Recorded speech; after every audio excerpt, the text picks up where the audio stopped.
ശ്രീല മാം നമസ്കാരം. നമസ്തേ. വീണ്ടും ശബരിമല ചർച്ചയാവുകയാണ്. അതായത് ശബരിമലയിൽ ഇനി കുറി തൊടണമെങ്കിൽ, അതായത് ചന്ദനക്കുറി തൊടണമെങ്കിൽ 10 രൂപ നൽകണം. നമ്മളൊന്ന് ഇന്ന് വരെ കേട്ടിട്ടില്ലാത്ത ചില കാര്യങ്ങളാണ് ദേവസ്വം ബോർഡ് കൊണ്ടുവരുന്നത്. ലക്ഷക്കണക്കിന് വിശ്വാസികളാണ് ശബരിമലയിൽ ഓരോ വർഷവും വന്നുകൊണ്ടിരിക്കുന്നത്. അതിന് പിന്നാലെ മാധ്യമങ്ങളെയും നിയന്ത്രിക്കുന്ന, അതായത് അതിൻ്റെ ഉള്ളിൽ നടക്കുന്ന തെറ്റായ കാര്യങ്ങളൊന്നും പുറത്തു വരരുത് എന്നുള്ള ഉദ്ദേശത്തോടു കൂടിയാണ് മാധ്യമങ്ങൾക്കും നിയന്ത്രണം വരുത്തുന്നത്.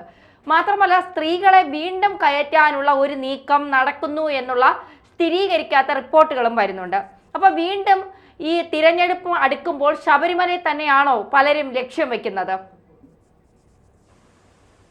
തീർച്ചയായും ധന്യ അങ്ങനെ തന്നെ കരുതേണ്ടിയിരിക്കുന്നു. കാരണം ഈയിടെ ചില ഇടതുപക്ഷ ബുദ്ധിജീവികളെന്ന് അവകാശപ്പെടുന്ന, അവർ തന്നെ അവകാശപ്പെടുന്ന ചില സ്ത്രീകളടക്കമുള്ളവർ ശബരിമലയിലേക്ക് സ്ത്രീകളെ കൊണ്ടുവന്ന വിഷയവുമായി ബന്ധപ്പെട്ട ഒരു ചർച്ചയ്ക്ക് തുടക്കമിട്ടിട്ടുണ്ട്. ആ ചർച്ചയിൽ സർക്കാർ ഇടപെട്ട് മറ്റുള്ളവരെ കൂടി കൺവിൻസ് ചെയ്ത് അവിടെ കയറ്റണമായിരുന്നു എന്നൊക്കെ തരത്തിലുള്ള ചില ചർച്ചകൾ കഴിഞ്ഞ ദിവസം ഒരു നടി അത്തരത്തിലൊരു പരാമർശമൊക്കെ നടത്തിക്കൊണ്ടു. ഇടതുപക്ഷ സൈദ്ധാന്തിക എന്ന് അവകാശപ്പെടുന്ന അല്ലെങ്കിൽ ഇടതുപക്ഷക്കാരോട് ചേർന്ന് നിൽക്കുന്ന ഒരു നടിയാണവർ. അതുകൊണ്ട് തന്നെ അത് മാത്രമല്ല, ഈ ശബരിമലയുമായി ബന്ധപ്പെട്ട് എന്നും ശബരിമല ഒരു പ്രശ്നബാധിത സ്ഥലമാക്കി നിലനിർത്താൻ സർക്കാരിന് എപ്പോഴും അതിനൊരു ഒരു മിടുക്കുണ്ട് എന്ന കാര്യത്തിൽ സംശയമില്ല. എല്ലാ ഘട്ടത്തിലും അങ്ങനെ തന്നെയാണ്. ശബരിമലയിൽ ഏതെങ്കിലും തരത്തിലുള്ള പ്രശ്നങ്ങൾ ഉണ്ടാക്കുക എന്നുള്ളത് സർക്കാരിന്റെ ഒരു അജണ്ട തന്നെയാണ്. ഇത്തവണ അതിനുള്ള ശ്രമങ്ങളാണോ നടത്തുന്നത് എന്നുള്ള കാര്യത്തിൽ സംശയമുണ്ട്. ഇപ്പൊ ദേവസ്വം ബോർഡ് പറയുന്നത് എന്താണ്?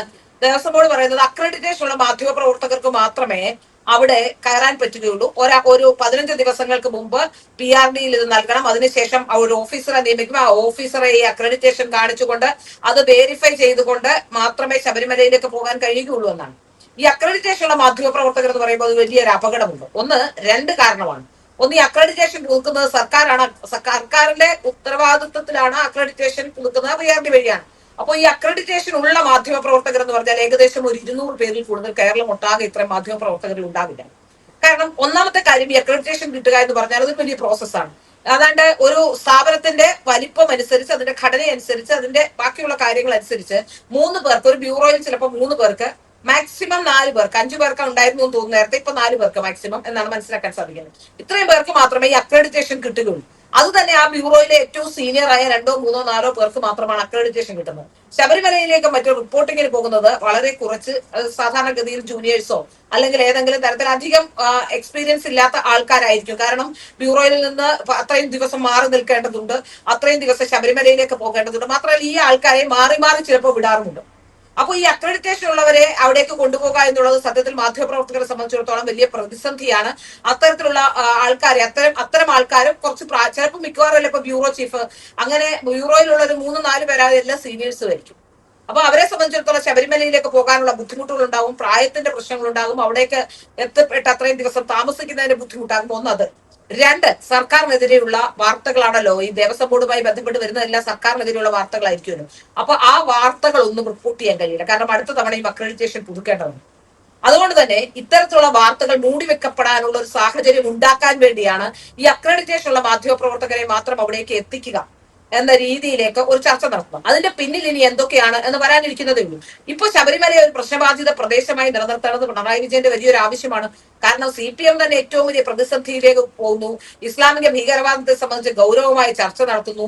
ശബരിമലയെ സംബന്ധിച്ച് ശബരിമലയിൽ ഒരു പ്രശ്നം ഉണ്ടാക്കിയാൽ ഈ പ്രശ്നങ്ങൾ മൊത്തം ഡൈവേർട്ട് ചെയ്ത് കൊണ്ടുപോകാനും തൽക്കാലം അൻവറിന്റെ വായിൽ ഒരു മിണ്ടാട്ടം മുട്ടിക്കാനും അൻവറിനെ ഒന്ന് സമാധാനപ്പെടുത്താനും ഒക്കെ സാധിക്കുന്ന ഒരു കാര്യമാണ്.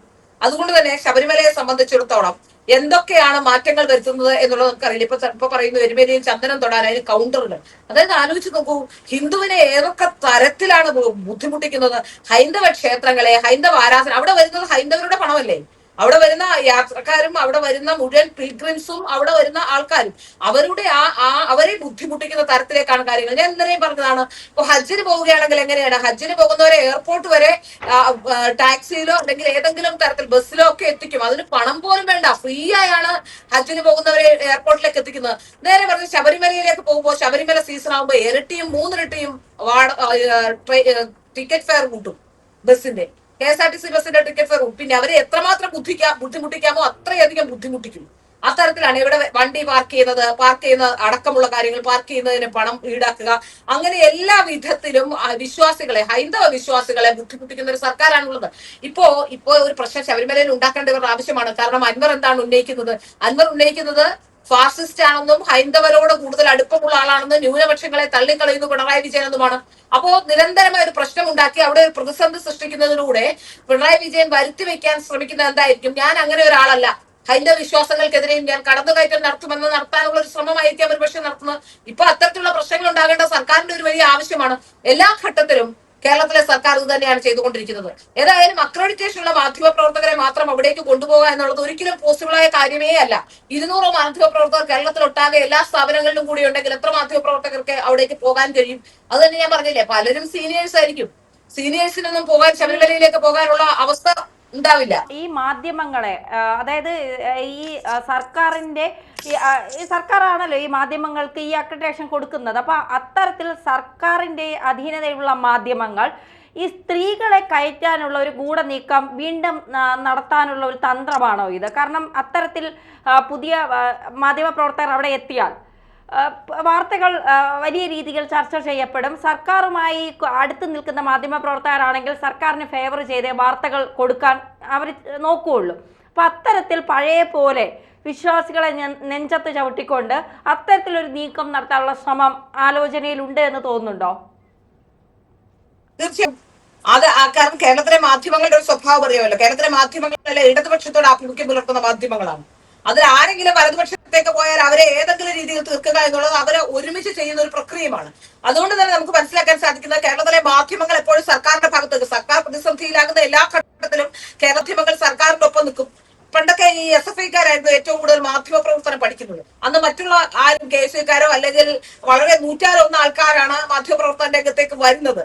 അപ്പൊ അതുകൊണ്ട് തന്നെ ഈ മാധ്യമപ്രവർത്തന രംഗത്തേക്ക് വരുന്ന എല്ലാവരും ഇടതുപക്ഷക്കാരായി പോകുന്ന ഒരു സാഹചര്യമുണ്ട്. ഇപ്പൊ കുറച്ചൊക്കെ അതിന് മാറ്റം വന്നിട്ടുണ്ട്. എങ്കിലും വേണ്ട വിധത്തിൽ വലതുപക്ഷ മാധ്യമങ്ങൾ കേരളത്തിൽ പ്രവർത്തിക്കുന്നില്ല, അല്ലെങ്കിൽ വേണ്ട വിധത്തിൽ വലതുപക്ഷ മാധ്യമങ്ങൾ മുഖ്യധാരയിലേക്ക് വലതുപക്ഷ മാധ്യമങ്ങൾ ഉണ്ടായിട്ടില്ല. ഇപ്പോ ആകെയുള്ളത് നമുക്ക് നോക്കുകയാണെങ്കിൽ ജയ്ഹിന്ദിന്റെ ജയ്ഹിന്ദ് കോൺഗ്രസിന്റെയും ജനം TVയുമാണ് ആകെയുള്ളത്. ഇത് രണ്ടും യഥാർത്ഥത്തിൽ പ്രൊഫഷണലായ ഒരു രീതിയിലാണോ പോകുന്നതെന്ന് സംശയമുണ്ട്. അപ്പൊ അതുകൊണ്ട് തന്നെ ഇവർക്ക് മറ്റുള്ള മാധ്യമ സ്ഥാപനങ്ങൾക്കോ മാധ്യമങ്ങൾക്കോ ഒക്കെ ഇത്തരത്തിൽ മറ്റുള്ളവരെ റിക്രൂട്ട് ചെയ്യുകയും അത്തരത്തിലുള്ള ആൾക്കാരെ ഉപയോഗിക്കുകയും ചെയ്യാൻ കഴിയുന്ന സാഹചര്യമുണ്ട്.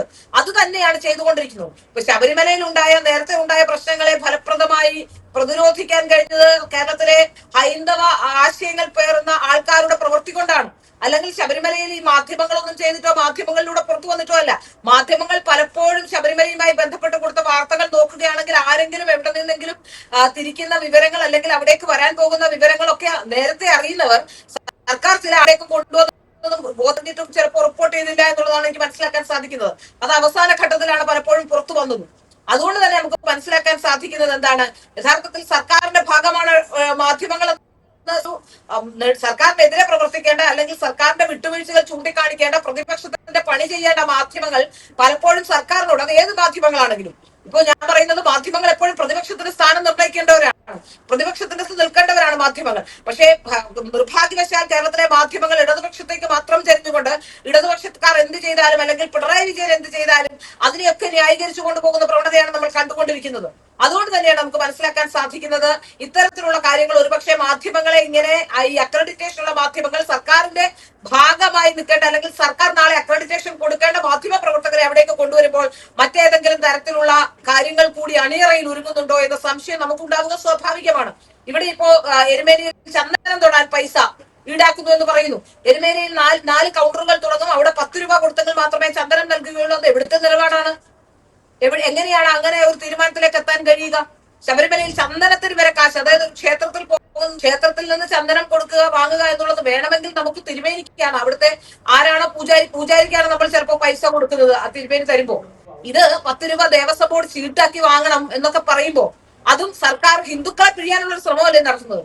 ഇത്തരം ശ്രമങ്ങൾ ഉണ്ടെങ്കിൽ ആ ശ്രമങ്ങളെ ചെറുത്തു തോൽപ്പിക്കുക തന്നെയാണ് വേണ്ടത്. യാതൊരു സംശയവുമില്ല. ഹൈന്ദവ ക്ഷേത്രങ്ങളെയും ഹൈന്ദവരെയും കൊള്ളയടിക്കാനുള്ള ശ്രമമാണ് സർക്കാർ നടത്തുന്നതെന്ന് ഇതിൽ നിന്ന് വ്യക്തമാവുന്നുണ്ട്.